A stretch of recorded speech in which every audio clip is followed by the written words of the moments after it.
যাদের মাথায় জোর নাই খালি হাতে তেলের জোর। তেলের জোর দিয়ে তো দেশ চলবে না। দেশ চালাইতে গেলে মাথার জোরের লোক দরকার, যারা ফাইট করতে পারে, যারা অন্য দেশের মানুষের সঙ্গে ফাইট করে নিজের হিস্সা বুঝে নিয়ে আসতে পারে। এরকম ক্যাপেবল মানুষ আর নেই। প্রচলিত রাজনৈতিক সিস্টেম এই কাজটা করে দেয় না। প্রচলিত রাজনৈতিক system is very zigzag, very zigzag. আমার দল, তোমার দল, আমি খুঁজে আমার দল, আরেকজনে খুঁজে তার দল, আরেকজনে খুঁজে তৃতীয় দল। এই দলাদলির মাঝামাঝিতে পড়ে আমাদের দেশের ব্রিলিয়ান্ট মাইন্ড অনেক সময় অভিমানে চুপচাপ করে বসে থাকে। আমি তো দেখেছি যারা সত্যিকার অর্থে কাজ পারে, ব্রিলিয়েন্ট হয়, তাদেরকে ইনভাইট করে নিতে হয়। তারা মানুষের পিছে পিছে ঘোরা পছন্দ করে না। এক সময় এমন হয় যে মানুষের প্রবলেম নিয়ে চিন্তা করতে করতে করতে করতে এমন এক জায়গায় যায়, এক সময় নিজের প্রবলেমের কথা আর মাথায় কাজও করে না। এক ব্রিটিশ উকিলকে আমরা ভাড়া করেছিলাম, নিয়োগ করেছিলাম আজ থেকে 10-15 বছর আগে। তো ব্রিটেনের টাইম হইল আমাদের দেশের থেকে 5 থেকে 6 ঘন্টা ডিফারেন্স। তো আমাদের দেশে যখন সকাল 10টা, তখন ব্রিটেনের টাইম হলো পিছন দিকে 5 ঘন্টা পিছনে, তার মানে ভোর 5টা। আমরা এখানে মামলা করতে যেতাম, প্রস্তুতি নিতাম সকাল 10টায়, উনি ওখান থেকে জয়েন করতো ভোর 5টায় ভিডিও কনফারেন্সে। সব রেডি করে আমাদেরকে দিত, এগুলা নিয়ে আমরা কোর্টে যেতাম। এই ডিস্টার্বের কারণে উনি আমাদেরকে বললেন যে আপনাদের সঙ্গে আমার টাইম মিলে না, কিন্তু আমি পেশায় স্বাক্ষর করেছি আপনাদেরকে আমি আইনি সেবা দিব, কিন্তু আমার পরিবার মানতেছে না। এই কথা বলে অবশেষে উনি একদিন আমাদেরকে বললেন যে আপনাদের মামলা করতে গিয়ে আমার ডিভোর্স হয়ে গেছে। কারণ এই ভোর 5টার সময় ওটা আমার ওয়াইফ নেভার অ্যালাউজ ইট, কিন্তু আমি তো স্বাক্ষর করেছি। এরকম কত যে না বলা কথা আছে আইনজীবীর জীবনে। মাঝে মাঝে আমাদেরকে বলে শঙ্করের একটা বই আছে, শঙ্কর কত অজানারে, সেখানে আইনজীবীর জীবন সম্পর্কে কথা আছে। আমরা এক লোকরে গল্পটা বলে শেষ করে দিচ্ছি। এক লোকে জিজ্ঞাসা করছে আপনার ছেলে কত বড় হয়েছে? কয় এত বড়। কয়টা কি কথা, এটা না এত বড় হবে, এটা তো এভাবে বড় হয় না মানুষ, তো এটা এইভাবে বড় হয়ে গেল যে। কয় ভাই কি করব, সকালবেলা যখন কোর্টে যাই তখনও বাচ্চা ঘুমায়, রাইতের বেলা যখন বাড়ি ফিরি তখনও বাচ্চা, তো দেখা হয় খালি এইভাবে, এইভাবে তো আর দেখা হয় না। তো এই জন্য বলছে বাচ্চা কত বড় হয়েছে, কয়টা এইভাবে হয়েছে, এত বড় হয়েছে। এক সাংঘাতিক পেইনফুল লাইফ। এটা যারা বেছে নেয় তাদের জীবনটা এরকম, যারা বেছে নিতে পারবে না তাদের জীবন এরকম হবে না। আমি আর একটা কথা বলে শেষ করে দেই। আমাদের দরকার, দেশ করতে গেলে দরকার brilliant students. If we want to change the country, we need changed brilliant minds. Irrespective, ke woman, ke man, not necessary. Only thing is necessary to find out talented people who can run the country. This is the only requirement. আমি দেখেছি, এটা আমার experience বলে, যদি brilliant talented নারী পুরুষদেরকে বাংলাদেশ পরিচালনার গুরুত্বপূর্ণ জায়গায় বসানো না যায়, তাহলে বর্তমান দুনিয়ার সঙ্গে তাল মিলিয়ে বাংলাদেশকে ডেভেলপ করা সম্ভব হবে না। সো আমি তোমাদেরকে বলবো, you are the brilliant mind, you are the young mind, you can change the nation. I am giving you a very important clue. Unless you people can be selected from the universities, private, public, Dhaka, Chattogram, Rajshahi, Jagannath, Jahangirnagar, এই বিশ্ববিদ্যালয়গুলোতে যে young minds, talented minds, diversified minds, creative thinking minds, innovative minds, এদেরকে যতক্ষণ পর্যন্ত আমরা স্ব জায়গায় বসাতে পারবো না, ততক্ষণ পর্যন্ত এই কান্ট্রি ক্রিয়েটিভিটি এবং ট্যালেন্ট দেখতে পাবে না। তা আমি তোমাদেরকে আহ্বান করবো, if you be talent, if you be really qualified, certainly people will invite you. সত্যিকার অর্থে তোমার যদি ক্যাপাসিটি থাকে এই জগতে, আমার মনে হয় না কেউ তোমাদেরকে আর আটকে রাখতে পারবে। So my request to my dear younger brothers and sisters, আমাদের সন্তানেরাও এখন অনেক বড় হয়ে গেছে, আমরা তোমাদের প্রতি এতটুকু আমাদের ইন্সপিরেশন থাকবে, please Get ready. Country is yours. This is your land. This is your motherland. This country is yours. You are the respected citizen of this nation. You should come forward. Never look into the political hegemony. Never consider the political zigzag. Who is doing what immaterial? Ke BNP kore, ke omuk dol kore, ke Jamaat kore, ke Shibir kore, ke omuk kore, immaterial. What is material? We need talented people to be placed in a respective qualified position. যদি এই quality people যদি respective জায়গায় পৌঁছতে না পারে, তাহলে শুধুমাত্র আমরা একজন আরেকজনকে গালাগালাজ করব, আরেকজন আরেকজনকে দোষ দিব, শেষ পর্যন্ত আমরা যেখানে আছি সেখানেই থেকে যাব। It's not. My request to my younger brothers and sisters, let us be united. Let us think for a progressive nation, far and further. Think this Bangladesh will be a very safer Bangladesh for the future generation.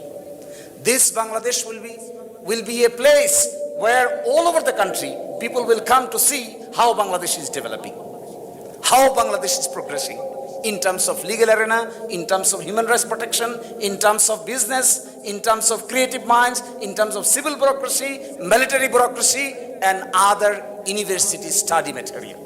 আমি খুব কষ্ট পাই যখন দেখি বিশ্ববিদ্যালয়গুলোতে ছাত্রছাত্রীরা রাজনৈতিক কারণে divide হয়ে যায়।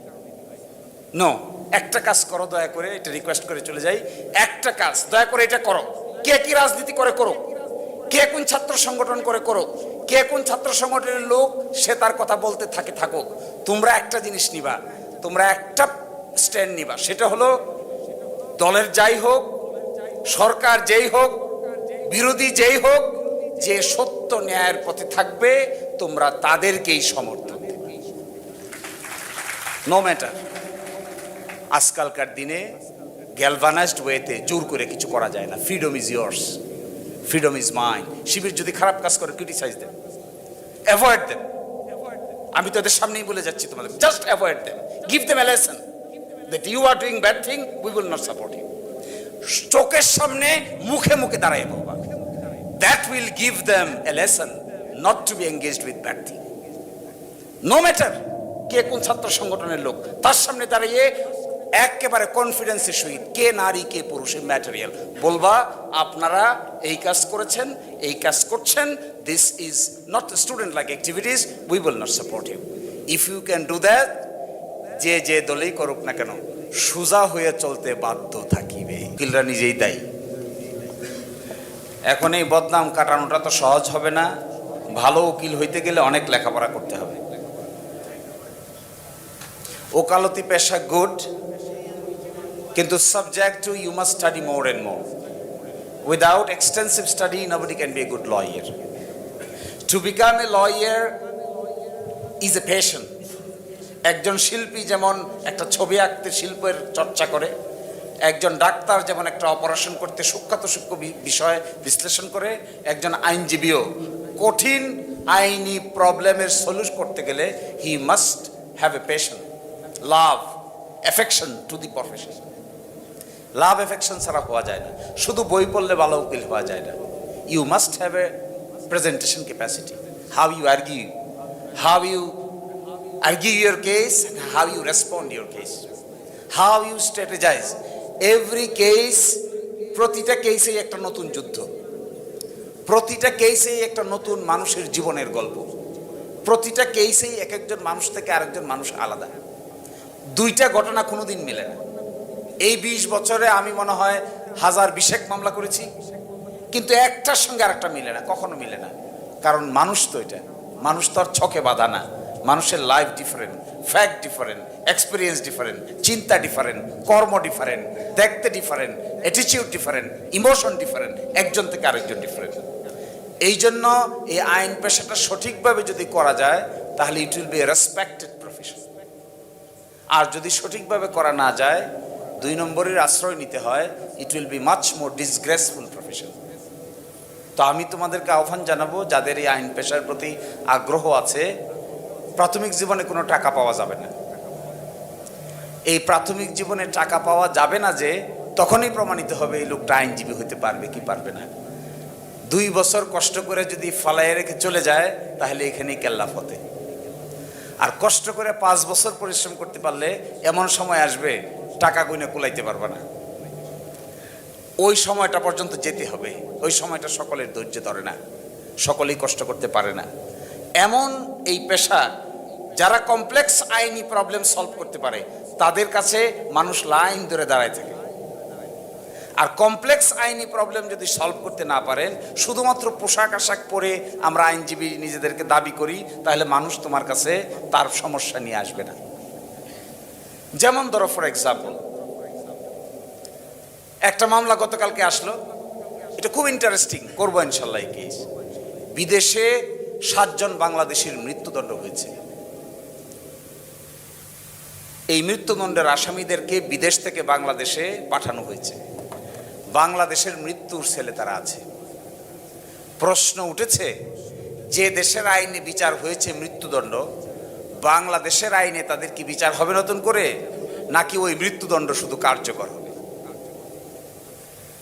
এটা বিরাট লিগ্যাল কোয়েশ্চেন। এখন যদি আমরা আর্গুমেন্ট করি যে এখানে কারো কিছু বলার নাই, শুধুমাত্র ওখানে নিয়ে এসে এখানে এক্সিকিউট করে দাও, তাহলে তো এখানেই শেষ। আর যদি বলা হয় যে না, বাংলাদেশি নাগরিক ওখানে মৃত্যুদণ্ড করেছে, কোন ল অ্যাপ্লিকেবল হবে তার জন্য, কোন law will get priority over other law, there is a huge legal discussion, huge legal discussion. একই সাথে এই কমপ্লেক্স প্রবলেমগুলো যেখানে আছে, দেখুন আমাদের দেশে মেডিকেল নেগলিজেন্স, আমাদের দেশে মেডিকেল নেগলিজেন্স কিভাবে হয়? একজন ডাক্তারের বিরুদ্ধে রুগী অভিযোগ দেয়, রুগীর বিরুদ্ধেও ডাক্তার অভিযোগ দেয়। শোনো না এগুলা?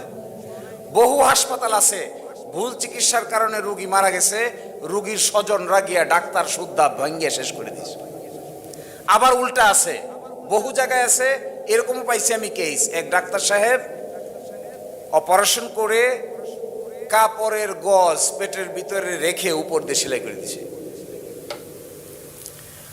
আবার উল্টাও আছে, একজন ডাক্তার সাহেব যদি মেডিকেল নেগলিজেন্স করেন, তুমি কার কাছে গিয়ে বিচার দিবা?